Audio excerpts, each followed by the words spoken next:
You've heard a lot in the story about 40 in the service so far about 40 days. Sometimes it says 40 days and 40 nights, and then in the responsive reading you kind of you see a trend there, don't you? It was a common length of time to emphasize significant moments, often at the outset of a new venture by an individual or the people of God. And the way the story is told according to Matthew emphasizes Jesus doing the same thing in a 40-day, 40-night period. During the season of Lent, Lent is an old English word associated with springtime, and it just so happens according to the Christian liturgical calendar, Lent coincides with that period of time, and that we associate with spring and the arrival of spring. But in its practice, in its history, it is really just a time of preparation for the most holy week of the Christian worship year, and especially Easter Sunday, which is coming yet 40 days from now, minus the Sundays. This story from the Gospels is the one more often than not utilized as the basis of this 40-day time of preparation. It is a period where Christians should focus upon the lifestyle of Jesus and the sacrifices Jesus was willing to make in order to show love to his disciples and love for the world. As we look at this today, this story from Matthew's Gospel, and Matthew's version is really an expansion of the more abbreviated version of it in Mark's Gospel. If you go and read Mark's Gospel, it's very brief. It tells you nothing about it. It doesn't tell you about the temptations, other than it just simply says that the devil, the tempter, tempted Jesus over this 40-day period that he was fasting in the Judean wilderness. Matthew expands on it, as well as Luke expands on it, and actually includes content of the temptation, which we'll talk a little bit about today. But I want us to see this story and then ask the question, what was Matthew trying to say to his community? And then the second question is, what do we do with this kind of story today in the 21st century as followers of Jesus as we begin this season of Lent? But let's look at the story again. Notice that it is, and I mentioned last week, unfortunately sometimes the chapter references break up a narrative.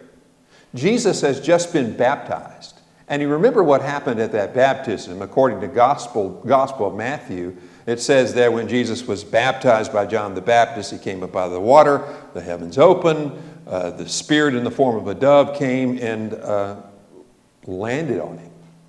Then a voice from heaven saying, "This is my beloved Son, in whom I'm well pleased." And we're told that immediately following that event, the Spirit led him, drove him into the wilderness to be tempted. Now, listen to the language. The Spirit led Jesus in the wilderness for a reason, to be tempted, to be tested.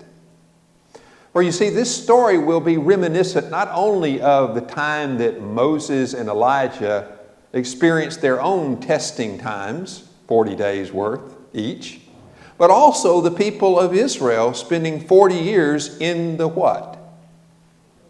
In the wilderness. As a matter of fact, the text from the Old Testament, that we call it as Christians, that Jesus will cite to counter the tempter's tests are all drawn from the book of Deuteronomy. Deuteronomy chapter 6 and chapter 8. And if you know anything about that part of Deuteronomy, it's addressing the people of Israel during their times of testing in the wilderness. So what the author of Matthew's Gospel did, Luke's Gospel also does the same thing, even though he switches around the order of the temptations, the last two.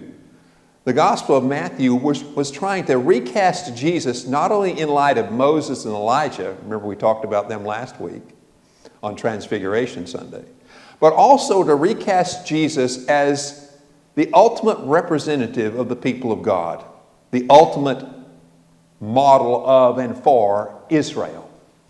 Matthew, who was very concerned about showing Jesus to be the Jewish Messiah to a primarily Jewish audience, it appears at least that's who he was writing for, is wanting to make sure we understand that Jesus, he passed the test in flying colors. Even when he was at his weakest moment, because we all have to admit, going without food for 40 days is pretty extraordinary. Every time it's mentioned, by the way, when an individual goes without food for 40 days, you have to read that as a pretty extraordinary story to make a point. It's a perfectly crafted way of saying they had this extended period of testing, trial, and temptation before going on to something bigger and greater and better. And that's the way this story is crafted. But let's look at what specifically happens, at least the way Matthew records it. He says that the tempter comes to Jesus after, presumably, he's fasted this entire period of time, and it notes there in an understatement, Jesus was famished.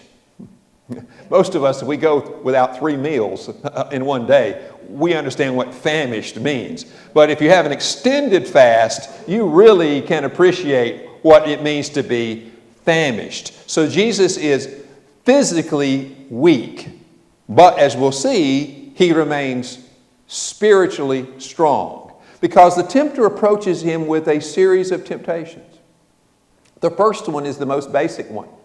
He tempts Jesus to turn stones. He says these stones in the wilderness. And the Judean wilderness is, we might think of the wilderness today with a lot of trees. And the Judean wilderness was barren, and it was sand and stone and mountain. It was a tough place to be. It was rugged. It was rough. And he says, turn these stones into bread. Now, there's a few times that I've gone to restaurants and they have effectively turned bread into stones. But turning these stones into bread, he's trying to do what? He's trying to get Jesus to break his fast. Is there anything wrong with ending a fast by taking some bread? No. But by listening to the tempter, he was being diverted from what? From the way the Spirit had led him in the wilderness to do and to be. And that's going to be a critical point in all 3 of the temptations. And I'll go ahead and tell you up front because it's the title of my sermon, Doing Things the Right Way in the Right Time. But you see, all these temptations are going to confront Jesus with things that he could legitimately want at any given time in his life. For example, the stones to bread to satisfy his hunger. And then it says that the tempter takes Jesus to the temple, the pinnacle of the temple, and says to cast yourself down. Now, what's that about? Well, obviously, the purpose of that is to draw attention because the crowds of people in Jerusalem would be there in the temple, and by going to the pinnacle of the temple and jumping down and being miraculously saved, delivered, as the tempter was simply tempting Jesus to do. He's saying, don't commit suicide, Jesus. Surely God will rescue you, and it will be a dramatic appearance, and people will say, this must be the Son of God. And you would have instant success without the journey, without the process at all. So it's the promise of instant success without going through the trials and difficulties and the challenges that Jesus would go through over the next, few months of his life. And what does Jesus say? Well, he cites once again the book of Deuteronomy. He says, you shall not tempt the Lord your God. Tempting God with this dramatic act to draw attention to himself. And then there's the 4th one. Now, notice something. Matthew says that the tempter took Jesus to a high mountain. If you read Luke's gospel, he switches it. Luke likes things to end up in Jerusalem, so he has Jesus on the pinnacle of the temple in Jerusalem. But in Matthew's gospel, Matthew loves those mountains, so he says he took him to a high mountain as the last and final temptation, where he can view, and again, this is a figurative statement, he can view all the kingdoms of the world from this very high mountain. And the tempter says, all these can be yours if you'll bow down and worship me. Now, is it wrong for Jesus to want to prevail over the kingdoms of the world? Of course not. That's what he came to do. If you go back and read the apocalyptic literature of the book of Daniel, chapter 7, it specifically says the Son of Man will come and all the kingdoms of the world will come under his sway, under the sway of the kingdom of God. And he will be the agent of doing that. So all the tempter is doing is once again saying, you can get this, Jesus. After all, you're the Son of God. You just said so at the baptism. We heard it from heaven. Why not just take a shortcut and worship me? And again, Jesus cites from Deuteronomy, you shall worship the Lord your God and serve him only. So what's going on here? I mean, most of the time we think of temptation to do something that is completely wrong, completely bad, completely unethical or immoral. But all three of these are, well, on the surface, ethically good things, a part of Jesus' broader mission in the world. But what's going on here?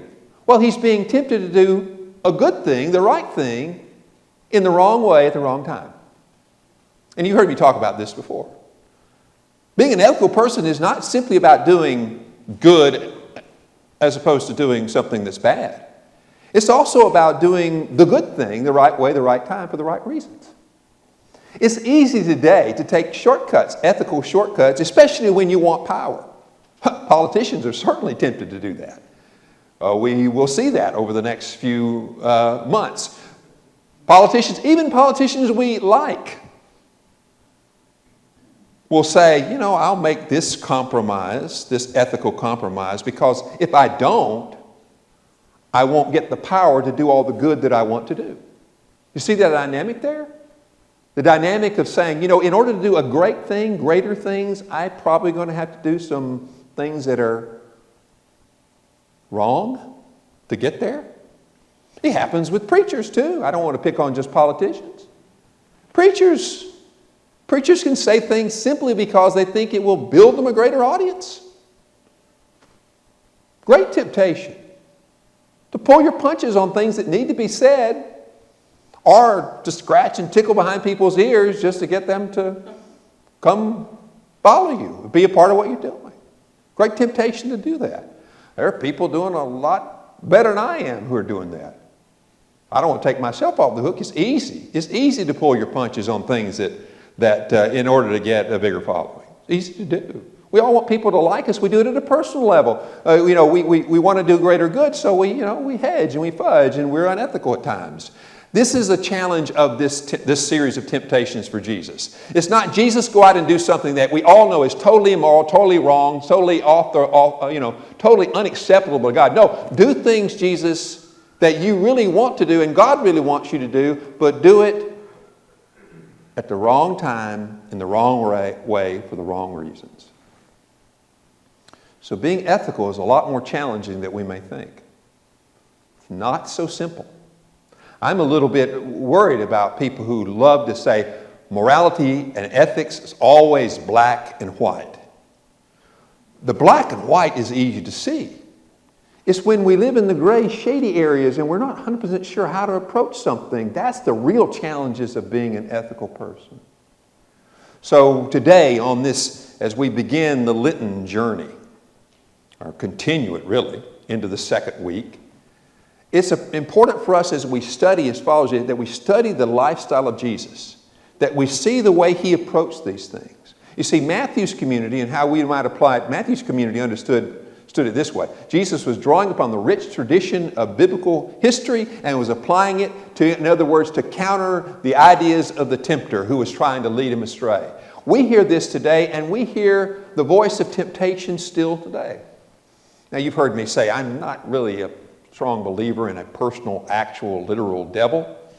I think I can show you in Hebrew history when that being came into existence. Okay? If you don't know, come to Bible study times, and we talk about this more in depth. You miss a lot when you don't come. But whatever you believe about there being a literal devil, you can see in this that at the very minimum, we all have this kind of alter ego. I remember the phrase of Abraham Lincoln. He referred to the better angels of our nature. But we all struggle with the worst demons of our nature too. And whether that takes place externally by someone from the outside or whether it's just part of our own psychology as we struggle with the right and wrong and what is more or less ethical, we all deal with it. And we all can hear that voice in our own mind that tempts us to do the right thing the wrong way at the wrong time. And so my message to you today, as we follow Jesus on the journey of Lent, is to think about those ways in which whatever your role in life is, as a spouse or a friend as an employee, as simply whatever capacity you hold, is what does it mean to be ethical and do the right thing the right way, the right time. That is the challenge when we face the temptations that are a part of our world.